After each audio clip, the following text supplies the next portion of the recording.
You're listening to Two Beers Until Phronesis, a podcast where we discuss the ideas of philosophy, ethics, religion, history, and culture.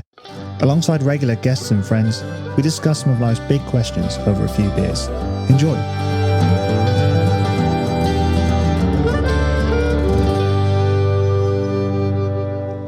Oh, the clip track started as well. That's pretty nice. Oh, I got that nice little metronome. Yeah. Okay. Levels look good. Yeah, why don't you start with a question? Oh, my God.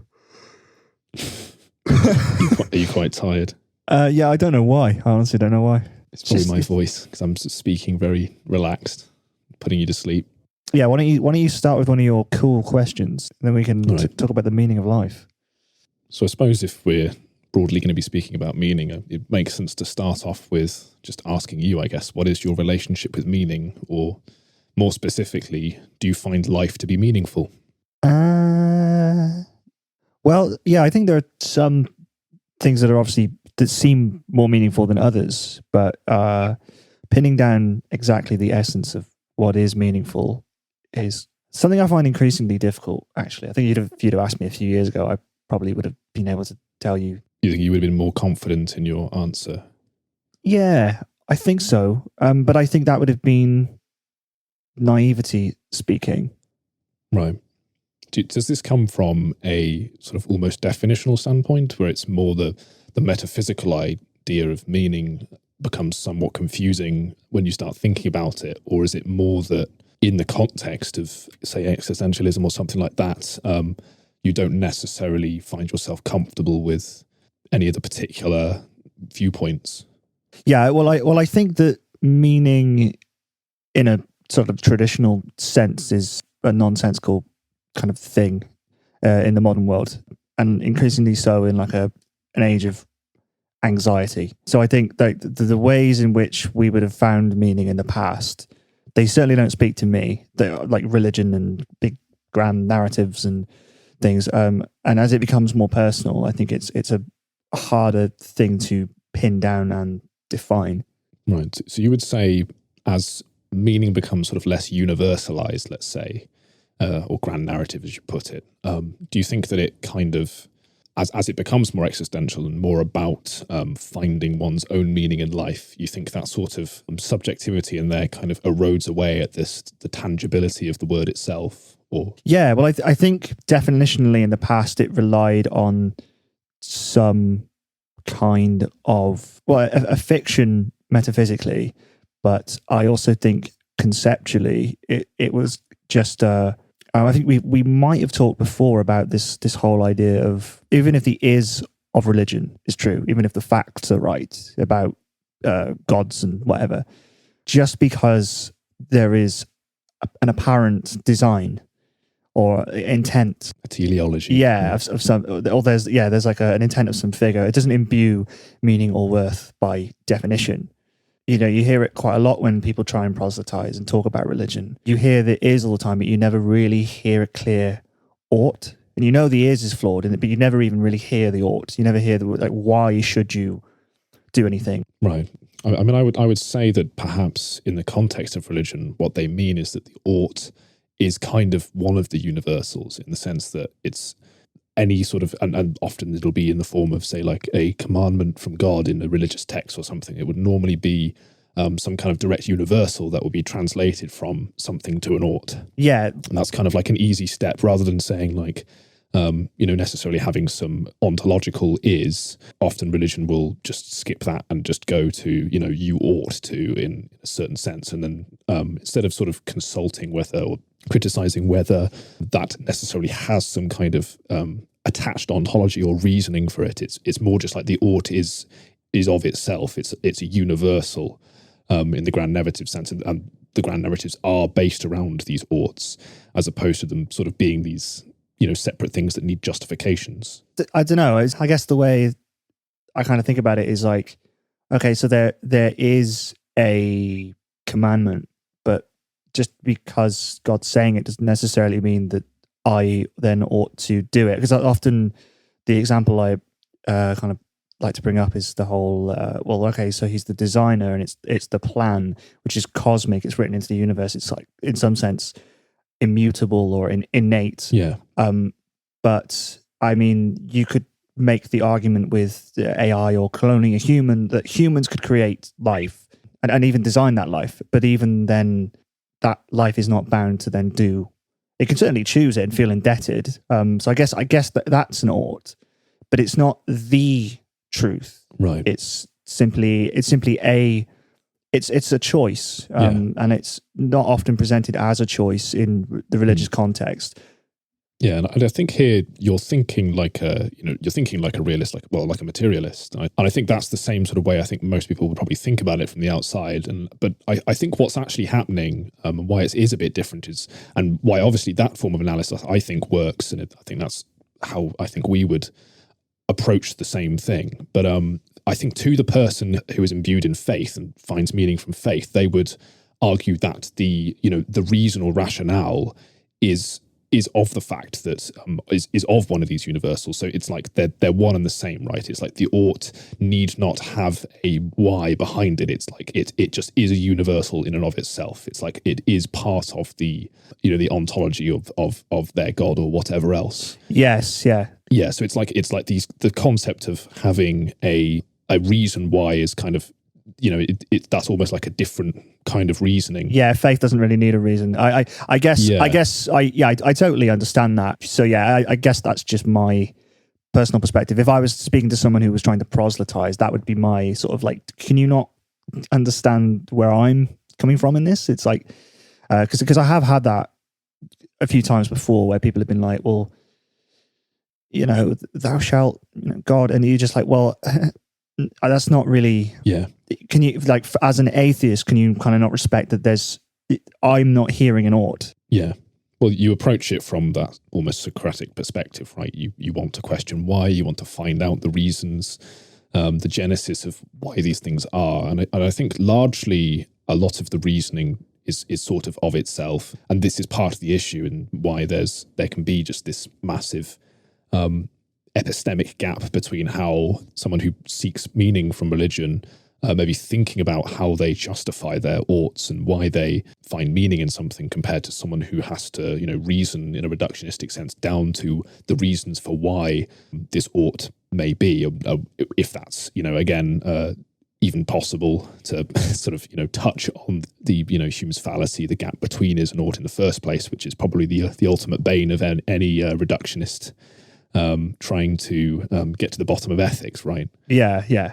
And finding just a sort of never-ending hole. So, yeah, I mean, so you would say that for you, it's kind of a complicated situation still. I would say that's, and I don't like defining myself in terms of what I'm not, and especially when it comes to religion and atheism. But I do think it's important to recognize the historical context for modern atheism. And I guess that's what existentialism is in a nutshell. Really, is kind of recognizing a new context, specifically kind of the decline of religion, the rise of science, and I guess for the existentialists that were writing, it was things like World War II, and it was big breakdowns in systemic thinking and the universal thinking, and turning to a more really just accepting that life is inherently meaningless in that, rejecting the old kind of ways of thinking that really make no sense to people like you and me now about universal truths or whatever, and just kind of trying to carve just rejecting universals, right?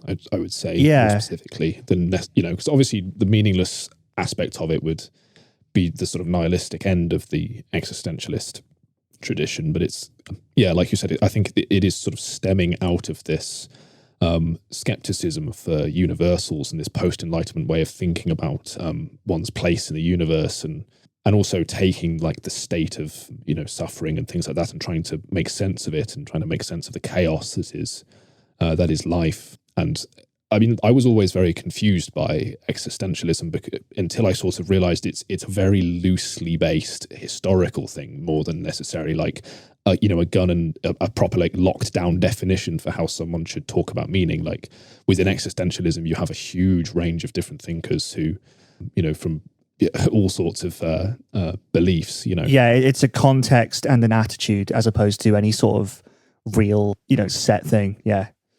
Yeah.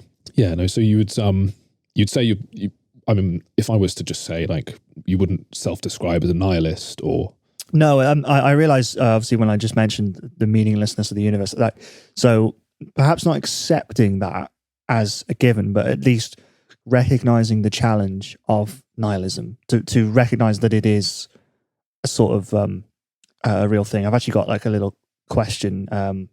What do you think of? Sorry, you cut off there. Sorry, it's very windy here, so the phone lines are knocking out for me. Oh no, it's a still phone line. Sorry, you cut off right before you asked that you had a question. I do have a question. Right. Self-described nihilists, people on the internet and whatever who profess to be nihilists and seem willing to accept that. Like, well, what's your thoughts on those people, and is that a sensible position to have? I think it's one of those things where it comes largely out of not only a confusion over what we mean when we say meaning, which is kind of, there's the linguistic side of it. There's the and there's the sort of metaphysical side of things where it's like, our place in the universe, and how does it come about that if you could read, for all our empirical sciences and reasoning and whatever, that where do you get meaning? If you, again, like we're talking about, being that sort of hard reductionist kind of attitude, you dig down and you don't find anything. And I think that's largely what a lot of these people are doing. But there's to me, there's steps missing that, and I think I was probably, when I was a teenager, I was likely a nihilist. I used to probably be in the same camp of like, if I was to reason down or rationalize about my place in the universe, ultimately it's some mechanistic thing going on that's governed by rules and all that sort of thing, and where's the meaning in that? But I think as I've thought more about these things, to me there's not only a contextual relationship with meaning, but there's a lot more properties to the way in which I think agents are in the world that emerge as a consequence of being a system apart from itself, or like being a subset of a system in which you have some knowledge about the world, but that knowledge is inherently limited due to a number of reasons, not least because the Laplace's demon essentially would be nigh impossible for reasons of what we now understand about the fundamental probabilistic nature of our universe, as well as chaos and all sorts of other things that inherently impose what I like to refer to as an information horizon, which is actually a term borrowed from game design, which is to do with how many moves ahead a player can realistically, see. How far into the future can one predict behavior or the world around them?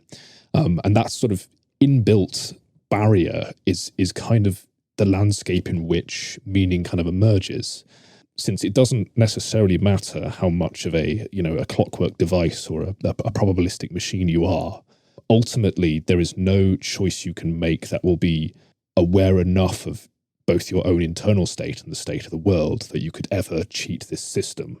And essentially, you can become reductionist, but on the level of the emergent world in which we actually live, the difference is that you get all these emergent properties as a consequence of this complexity, as a consequence of the imbalance in information, whereby you could go look at a wave function and go, well, hey, I don't, where's meaning in that? But that's obviously not where things lie. It lies in the fact that in the ultimate analysis of things, maybe it would be wrong, or you require a certain context in which to talk about the universe being this mechanistic process. But as far as our perspective is concerned, there's no way to, like I said, sort of hack that system and thus be able to perfectly cast an understanding of the future in such a way that you could see your own free will before you. I would say that as I've got older as well, I think I've become more aware of the limits of the useful illusion of free will, in the sense that it's to take up a sort of semi-compatibilist sort of slant on this. It's sort of like, it's useful, at least linguistically, and as far as behaviorally and practically, it's a useful way to think about the universe in terms of like me making a decision and that decision having some kind of meaning value to me in how I am as a being. And it doesn't necessarily matter if in the ultimate analysis that last decision was some consequence of genetics imposing certain neurological states, and then like the hormones and the synapses and all the different things combining in this giant neuroendocrinological system that ends up in a certain behavior. Ultimately, it's like from the perspective of the phenomenological being, it's very difficult to ever kind of to say, well, okay, well there's no meaning then, because in essence you're sort of denying this entire emergent framework of your own ignorance of your ability to see every part of the process. And it's, again, like, yes, in the ultimate analysis of things, we can stick brains into fMRI machines and then tell what people are going to think before they think it. But the point is that you're not always going to be in an fMRI machine, and the world is too chaotic and strange in order to ever really find use in the reductionist way of analyzing sort of daily life and the way you would source meaning in that sort of way. I don't know if any of that makes any sense, but no, it did. I think there were a couple of points where you were just trying to sound clever. Yeah, it's a hell of an answer. It's interesting because I think a lot of people, when they talk about meaning, they actually bracket a lot of those things you talked about. They actually bracket the sort of hard question of determinism and free will, and I don't think you should, because obviously we're talking about meaning. We're talking about things like authenticity and autonomy, control, and that's the ultimate point of control. Are we free or not? There is definitely like this strong relationship between what we may call meaning, aka like the relationship between two things and the interaction that they have. If one thing is a sign, the other is the thing that it is pointing to. In that sort of abstract sense of meaning, it is innately tied to the idea of us as independent acting agents.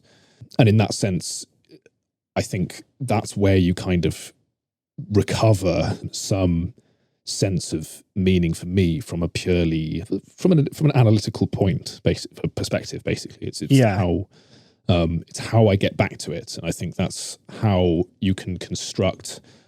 To sort of reiterate, but it's it doesn't matter how much of a system I am if that which I am is not aware of every aspect of the system, and it's somewhat complicated. But I think this is kind of like the very complicated way of addressing a nihilist, but I would have to sort of be more specific, I think, if I was to try to convince someone of how all of these things sort of emerge. But for me, that's kind of how things kind of work. But it's and that's why I'm no longer a self-described nihilist.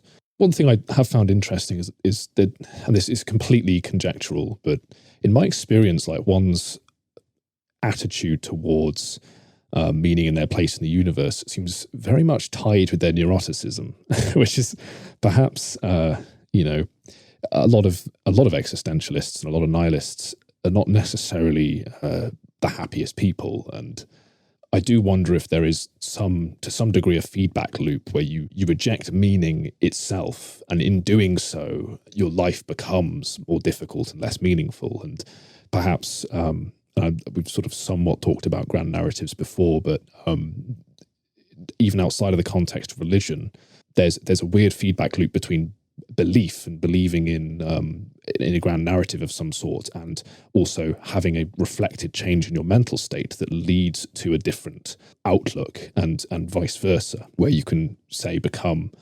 disenchanted with any kind of like narrative or structure or belief, and ultimately kind of fall apart and then say, well, there was never anything to begin with. And I understand that this is slightly different to saying, ontological argument for the lack of meaning in the world. But from the perspective of that sort of, narratives and belief, that interesting relationship or feedback loop, I think, is something that is somewhat overlooked. And it is interesting. I think there is some kind of correlation there, but I don't know. What do you think? Well, I think the there's a stark difference between, we must have talked about this in the past as well, happiness and meaning. And I think a lot of the time people confuse the two. So I think you're absolutely right to say that often some of the existentialists who are most focused upon ideas of meaning are actually sometimes even deeply unhappy. But I do think there is a nice sort of crossover point where meaning and happiness kind of meet. And I would say that's kind of something close to what we talked about before, but eudaimonia, flourishing. No, is that how you pronounce it? I've always said eudaimonia. Is it eudaimonia, is it? Do you know, I've heard both. Oh, yeah, okay. I had no idea.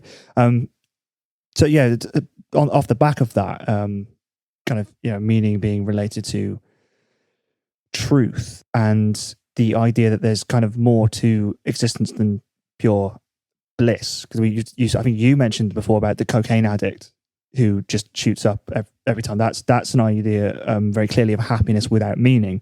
But I think you can also have meaning without happiness.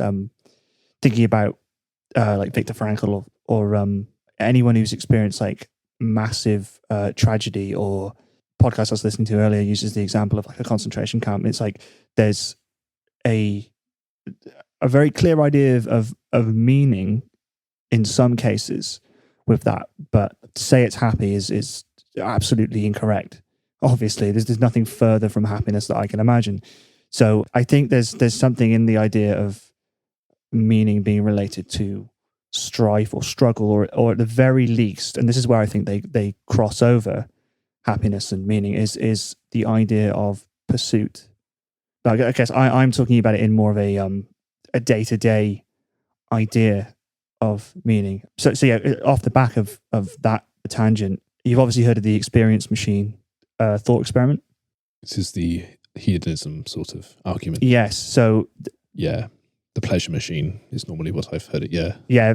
So very, very briefly, you can get into a big juicy vat, and there's loads of dials and knobs and wires going into your brain, and they can stimulate any impulse and give you the illusion that you're living a happy life. You're I don't know, what is your idea of a hedonistic happy life? Have you got a dog, or just pure dopamine, just constant dopamine flooding my brain? Yeah. Is there you know, what's the details though? Can you fly, or? Well, I'm not sure if you necessarily need any kind of tangible relationship with reality to feel bliss. No, I guess you don't. So I don't know. I mean, of course, I would also say that perhaps in those kind of examples, we're maybe tethering it, especially because they're hypothetical. I think we're trying to tether it too much to our own experience of meaning and happiness as it relates to our reality, rather than the perhaps more pure sensation itself, the phenomenological state of actual bliss, which, you know, can be something entirely separate of, you know, necessarily our everyday lives, or something that we like to do. It's like the bliss is the effect of the thing happening, not the thing happening in and of itself. You know, if you like to walk the dog, it's like, you know, that's that you can have a similar feeling from doing a separate activity, right? And it's the feeling of happiness that is like the separate thing, Abstract, that, carries through between different threads. Yeah, well, I guess the point in the machine as well is that you don't actually have to have any examples. You're right, because it's an experience machine. You don't, or a pleasure machine or whatever. It could just be anything. You don't have to have the lie or the illusion. Yeah, it's like it's a useful abstraction to sort of just go, well, it's just the pure sensation, I guess. And at least, you know, I think it's probably easier not to explain it that way to people, but I think that's the better way to think about the argument, because it helps you to sort of get to a place where you have to, you know, reason out of that sort of hedonism. Yeah, because the real question is, would you get into the machine? So would you?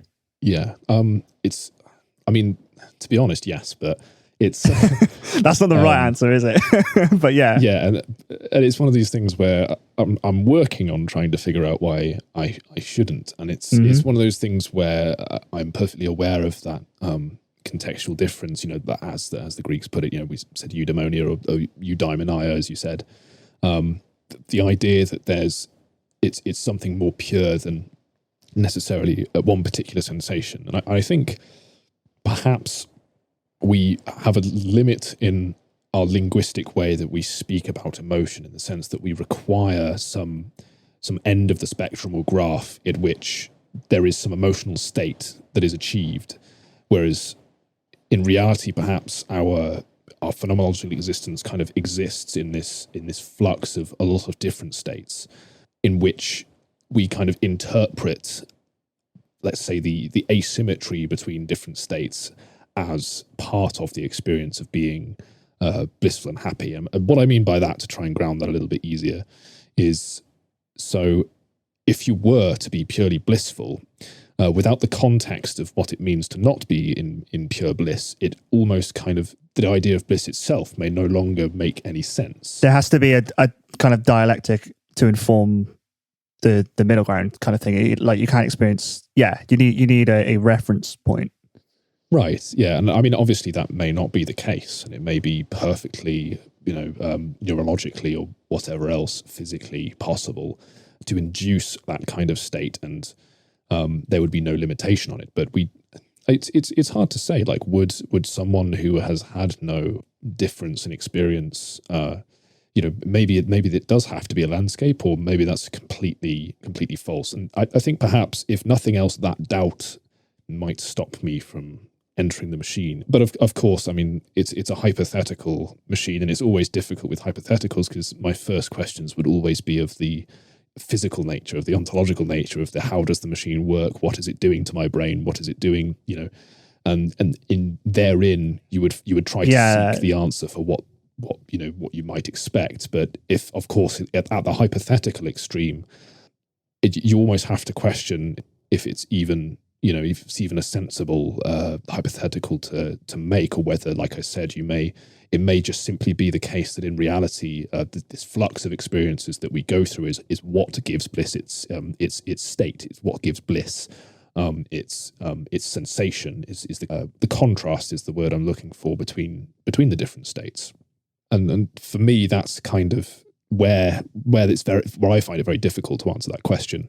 And having just gone through that, I now have successfully somewhat reasoned myself how to get into the machine. So I'm somewhat changing my mind live here. So I think your objection is premised upon the idea that to do with the nature of bliss itself, as opposed to the idea of, I guess, more grounded leaving a life behind, or something about it being untrue or false or disingenuine. It's difficult because you would be offering some hypothetical in a situation where I don't know if that is even, like, it has any kind of reality to it, whether that's whether, like you said, and you mentioned leaving stuff behind, like, again, in a hypothetical example like this, you would have to assume that, like, you're not even going to care about the fact that you've left anything behind. That is not even part of the equation. That, perhaps the extreme state of bliss is a complete lack of memory. Perhaps you just exist entirely in an instantaneous state of the specious present. Yeah, I think that's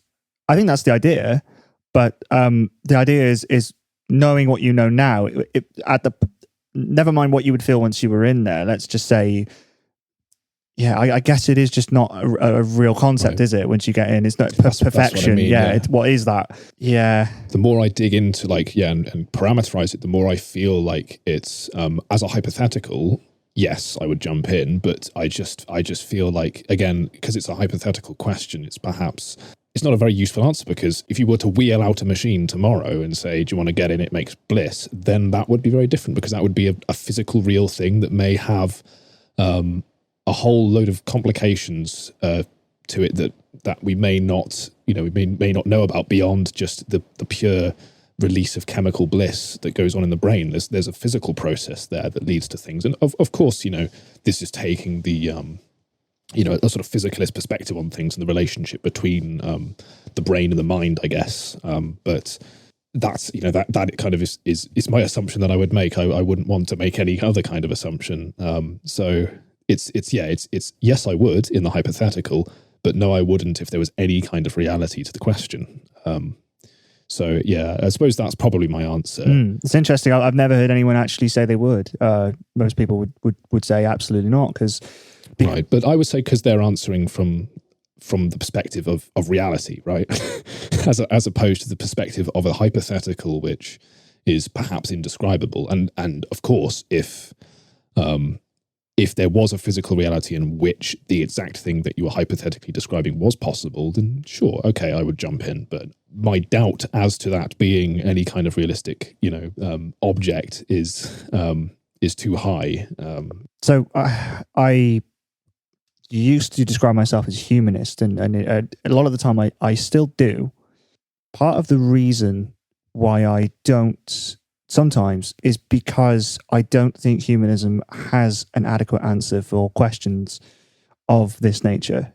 I still struggle to find any sort of ism, really, that would combat this dilemma, that would actually kind of inform a decision. And because I know, knowing what I know now, and from kind of just a conversational perspective, I know I would say, oh, yeah, I don't want to go in the experience machine. The problem is kind of justifying why, and everything starts to become a little bit more woolly at that point. And I certainly don't think it relies on any sort of ism as to why I would say no. I would actually go to the extent to say that a hypothetical like that transcends reason. Because the mechanisms that we use to reason, I mean, our entire epistemic grounding for thinking about the world relies on doubt. It relies on trying to think about some way in which something comes about or works, and I think when something transcends that so thoroughly that it becomes apart from our own ability to reason about it, then I don't think there is necessarily an answer one can reach. And that's probably why I would say it is a weird question and it's uncomfortable, is simply that in that kind of reality in which something like that is possible, but there was no doubt, there was no mechanistic explanation, there was no justification. And if there was, okay, fine, there would be no rational reason. But it's in the hypothetical. I don't think there is, I mean, a less hypothetical version of possibly what the thought experiment is trying to get at would perhaps be something like, let's say you were in a relationship and it turned out that person was seeing other people, or wasn't faithful, or didn't like you the entire time, and that it was in some sense a lie. Would you begrudge that, or more accurately, actually, if you died not knowing that was the case, would it bother you? I suppose that is also contains the same problem.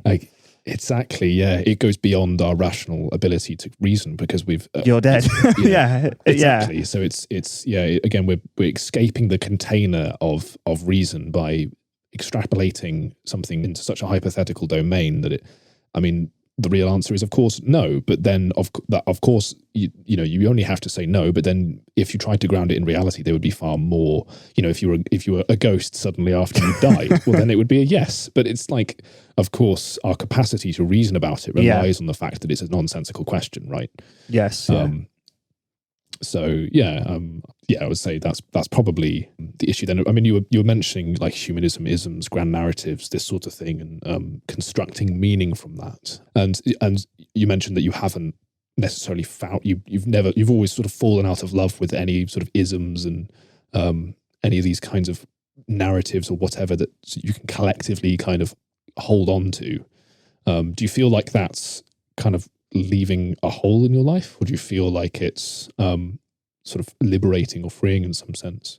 Well, both simultaneously. I think there's a slightly false dichotomy in the idea of there being a hole, because there was never really anything to plug that gap. So I think really, as soon as I started to think about these kinds of questions, I must have been in high school, that gap existed. So there was never really anything plugging it other than not thinking about it. And I don't, for me at least, like we said about theism and belief in the greatest grand narrative of all religion, I've never really viewed them as alternatives to anything or valid options, just simply because they didn't make any sense to me. But I suppose I must have had some kind of passing belief in something, but that was probably just kind of bracketing the question, I guess. So as soon as I kind of could reason about these things, I just remember just going through school, especially, just a sense of angst when it came to these kinds of questions. And I think as a result, I latched onto a very shallow form of atheism in order to kind of come to terms with that. So at that time, yes, definitely. There was a gap, and I was plugging it with something that, plugging it with a fucking sponge. Like, it just absolutely, it wasn't really any, I didn't realize, I guess, conceptually, the nature of the gap and what questions needed to be asked and answered. It's difficult to get your head around, and right.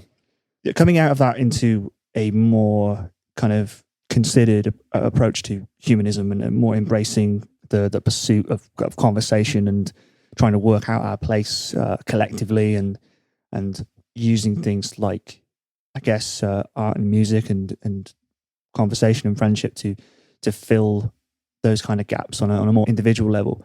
I think that helped more, but again, I think I underestimated just how wide that gap is. So I think it's helpful not to think of it necessarily in terms of a gap.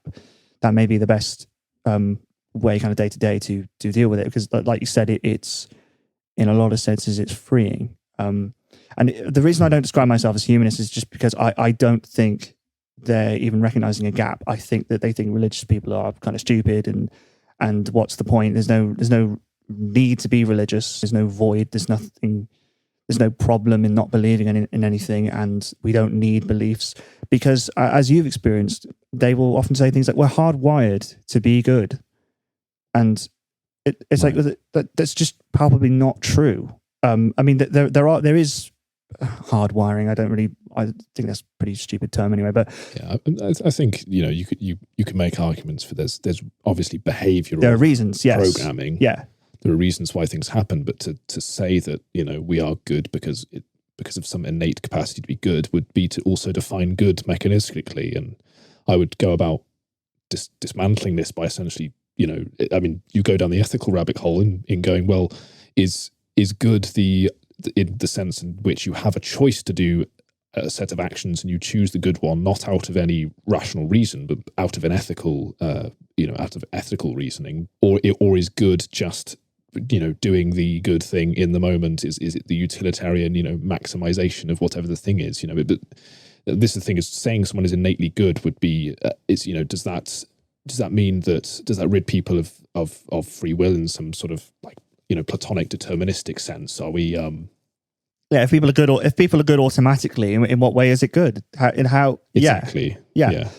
Yeah, the choice disappears. And I understand, obviously, and I'm saying this from a sort of, a fairly, I guess you could say I'm a kind of compatibilist, but I'm more a determinist in the ultimate sense of things. But I think, like I mentioned before, there's this emergence of the idea that we have doubts about things and the way in which we act, and, the way in which we should go about seeking the good ultimately is going to be in some intersection between our lack of knowledge about the states of other people's minds, and how our choices in the world affect them.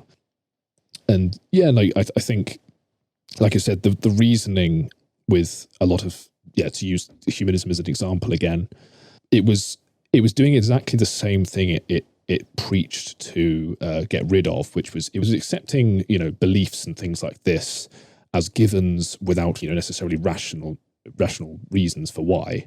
I guess one example would be in just sort of getting rid of belief itself, and then saying, well, not addressing the question of why do people believe? Why are people happy when they have some grand narratives to attach themselves to? Is it always a problem if, are all grand narratives poisonous and lying, or is there some, metaphorical truth to it, in the sense that perhaps there are beliefs that one can have that in some sense have no like ontological reality to them, but the feedback effect on one's mental state, actually causes the world to change for the person, because they feel different, they act differently because of believing this. And is that not a real manifestation of the belief in the world?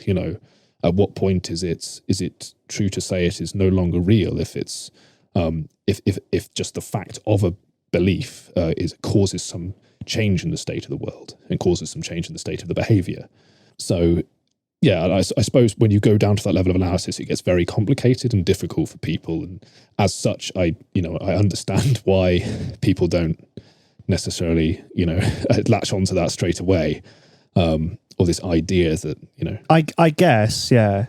I do think, though, it is also the case of, well, I don't know, it's just very clearly a Hegelian dialectic. It's very clearly just the opposite cropping up as just as things do. You get the left and right, and and I think that humanism just bizarrely becomes a weird, shallow mirror of its opposite, aggressive forms of Christianity or whatever.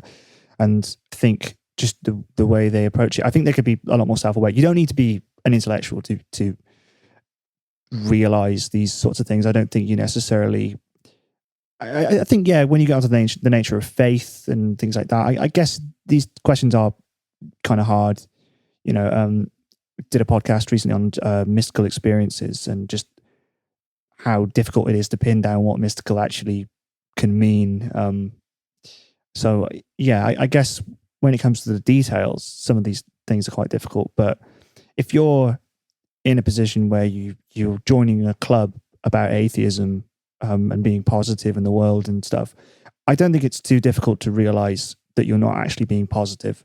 At least whilst you're there for the 5 minutes, you listening to a talk or whatever, you're not having a positive influence on the world or embracing life and affirming its many things you can do with the human experience. If you're just kind of shit talking religion, it's like, well, what are we doing here? Right. Are you really filling the proposed gap of the community that you leave behind?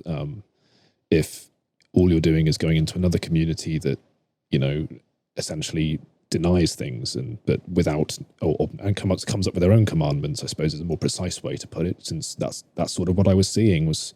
And again, it comes down to the gap between the sort of empirical reasoning and the sort of philosophical reasoning. But for me, it just came down to a discomfort with doubt. And I think for me, becoming comfortable with doubt was like the best way to remedy a lot of these issues, where I think so many people are so plagued by doubt that the comfort that they find from these systems and beliefs is what becomes so much more appealing and feels so much more real and provides a way out of that, from the difficult discomfort of realizing that you don't actually know, and you can only go so far in your reasoning to be able to answer questions that fundamentally are always hinged on some degree of doubt. And I think that for me is part of the issue is like, if there was an ism, you can't have a doubtism, can you? You can't all go to a place and then all disagree on collectively what you are. You could do, but it's I think you can, because but it kind of defeats the idea of a collective in a way, I suppose. Yeah. Unless you all collectively agree that conversation's a good thing, but then in a way, then you're dispersing some doubt about something. Yeah, but I guess this is why I think it actually has to stand for certain things, and I think the things it currently stands for, humanism, that is, being a political lobby for things like freedom of the non-religious and also the religious in a lot of cases. That's good. I'm kind of fine with that. That seems like a good crack. But then I think you get onto other things, and it's like, okay, optimism on a kind of a macro level of like a global level of like, oh yeah, we should strive for good and the best and everything, and they just kind of present that as a given. Like, why would you be a pessimist, kind of thing? And it's like, well, that's not particularly philosophically clever. That's just you ignoring debates. If anything, it's kind of falling into the same traps of seeing the world in terms of like, this is a more positive, or we were associating this with being more good or positive, pessimism bad. But I mean, if you were to be properly scientific or objective about things, you would say, well, pessimism is a state that is natural, because the fact is that sometimes pessimists are right, and they're sometimes the ones that survive over the ones who are not pessimistic. And so, like, reasoning from the an empirical sense you would lose a lot of these narratives straight away. You would go, well, it doesn't make sense to just put a commandment down saying, be optimistic and be happy and be good. It's like, this is not descriptive of anything. It's you're falling into the same traps. And again, I'm not saying that people shouldn't try to be optimistic or shouldn't try to be X, Y, or Z. Yeah. I'm saying that the very the very fact that it's like founding an organization based on not having rules and then having rules for the organization. It's a strange kind of hypocrisy that for me was always my issue with humanism, and I was always felt like I couldn't, I didn't feel like I was going along and being able to sort of freely doubt everything the same way I would if I'm not part of anything, where I can just if I can question my own beliefs and what I should believe, and what may be a good belief and a bad belief, and not always just sort of take these cultural givens as is inherently positive or inherently good or whatever else. Yeah, I mean, I found all the experience. I don't know. I found the people very like-minded, and I found the experiences to be beneficial in a lot of senses and very welcoming. I didn't feel as if I couldn't necessarily say anything. Like I couldn't produce ideas.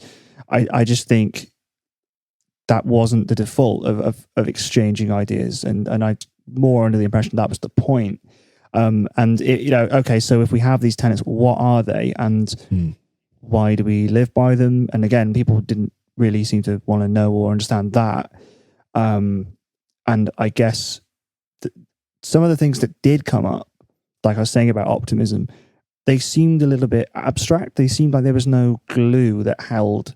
So you got secularism, you've got an atheism, you've got doubt, but you've also got the scientific method, you've got materialism, you've got optimism, liberty, and it's just okay, I like all these things, but I don't necessarily see why this is an ism. That what is the string that's holding these 6 or 7 ideas together? And unfortunately, I think it was, as you put it, it was the dark mirror of the thing it was, didn't like. It was because it was a shadow. It was defined by its shadow, if that makes any sense. Yes, yeah.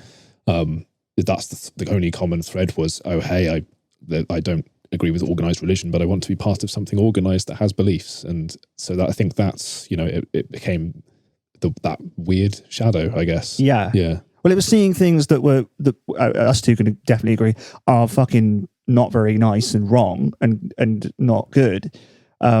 And then just going, right, so our thing has to have, all the opposites of that.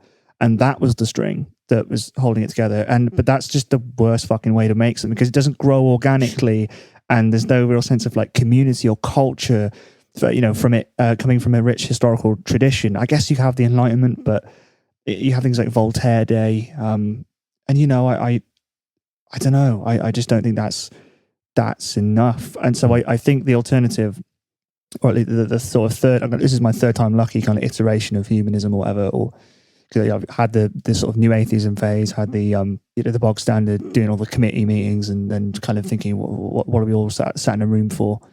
And I think the third way that I'm kind of struggling with at the moment is defining something by kind of positive traits, a position, if it can even be called that. Right. Sort of in an effort to, I'm assuming, change your mental states to ones that are more favourable to, less neurotic, I suppose. It's just to think of things in terms of their positive qualities instead of their immediately the pessimistic side, which I totally understand as someone who is very pessimistic. Yes, yeah. I definitely notice those patterns myself, yeah. Yeah. And I don't even think I'm necessarily an optimist. I think in many ways I'm a pessimist. There is certainly a lot of ego death, though, as you're saying, trying to be less neurotic, or certainly moving away from being self-centered or anything. Thinking about ethics and whatever. But yeah, I think, like I was saying before, it's when you say something is meaningful as opposed to not meaningful, say a relationship or an activity, I think they involve some sense of overcoming challenge or some sense of being a pursuit or a craft. And that is something that's ongoing. Right. So I would say, I think you're almost there, but I would actually generalize that a step further to make this even more general. I would say it is defining oneself in relationship to something else. A dynamic, yeah. Exactly. And like you said, a skill or an activity or something to progress towards is almost like the act of defining oneself in terms of embodying some skill or some craft or Yes. working towards something, and having some object which you can compare yourself to do or see your identity in, whether that's through building something or gaining a skill or having some kind of whatever it is. It's what's the meaning there. I think is in the most general sense is your identity being defined there and being reflected back at you like a mirror. And so, yeah, I would say, yeah, that's probably for me how I would more define what's almost going on there. Although, of course, that's fairly conjectural, and that's I think I totally agree. And yeah, like I think it should be based around, in terms of emotional state, you should be striving towards joy. But again, that's the happiness thing. It is separate but interlinked, and that's also something I'm trying to think about at the moment. Is trying to encourage transformative experiences whilst fucking navigating the void. I think for me, sorry, my brain just clicked onto one of those points. Yeah, go on. When you mentioned trying to seek a state of joy or something, and for me, I think that reminded me of one of my reasons why I think one of my rationales for why one should seek meaning rather than happiness, and I think it is all to do with that. Again, the epistemic limit of what we can know. Who should be leading us, through the dark? Do you want happiness to be the thing that leads you through the dark in uncertainty, or do you want meaning to be? And the distinction would be that happiness can have very short-term gains and can feel right in the moment, but can very often lead you to the edge of a cliff. Whereas meaning can more frequently, as a heuristic, carve out a path that can lead you to moments of happiness along the way, but is ultimately going to be less likely to lead you to peril than I think happiness as a thing to pursue will do. And I found that, at least in life with projects and the things that you pursue and go out to do, that those things will provide a more long-term source of intermittent bliss that just pursuing bliss in the moment does not. Yes, I agree. You were almost setting up meaning and joy to be complete opposites there, but yeah. Right, yeah. It's one is like, joy is the happy consequence of the pursuit of meaning, right? It's the side effect in many cases, and it's more of there's more structure to it, right? It's more of a guide. There's more of a heuristic there to pursue that I think is better for people to pass reality. And I see this too much these days. People, having wallpapers on their phone or whatever, saying, "Oh, remember to be happy. Just be happy. Put on a smile, be joy." I'm like, again, that's not a useful guide. And I'm not saying don't be happy, don't be that. What I'm saying is what we've done there is simplify too much. We've let happiness, in the short term, run us through the dark, when we should be instead thinking about what is meaningful in our lives and running after those things, and in order to find the happiness in tangentially, and hopefully have a more long-term and more secure relationship with meaning in our lives. Yeah, rather than like live, laugh, love, it would be better if it was like goal set, remember to be creative, exercise, control, things like that, because those sorts of things are the pursuit, the things that are in pursuit of something. And again, it's not necessarily about attaining that and then you'll be really happy, or then you'll have all the meaning. It's more about the process. Perhaps love the journey would be a better little moniker there. Love the journey. Don't just love, don't just laugh, just, learn to love the effort you put into your future, and let that guide you between moments of bliss. But yeah. What's an example of something you consider meaningful? I can imagine one of the things is going to be music. To generalize it would just be some form of self-improvement is often very meaningful. I think ultimately, to go outside of myself a little bit, I think I've known different people very much have different ways in which they find pursuits that they can really stick to and enjoy. Some people enjoy improving themselves in some kind of skill to try and be the best at the particular thing, whereas I think I'm more in the camp of people who are optimizers. Whereas I think there's also people like me who are more like the creative types. They just want to make things, and they don't really necessarily care about whether, you know, they become the best at any particular skill along the way. It's about the thing that has been crafted. You know? And some people, you know, they seek meaning in you know, in love and relationships and life, and finding, you know, that wholesomeness that comes with that side of things. And I think ultimately you have to learn, and unfortunately that's the problem. But I think if meaning is your guide, then it will feel right, because you'll go, this is meaningful to me. I need to chase after this, and hopefully that will do you well. You know. Are we ending it there? Are we? Yeah, I quite like that ending. Yeah.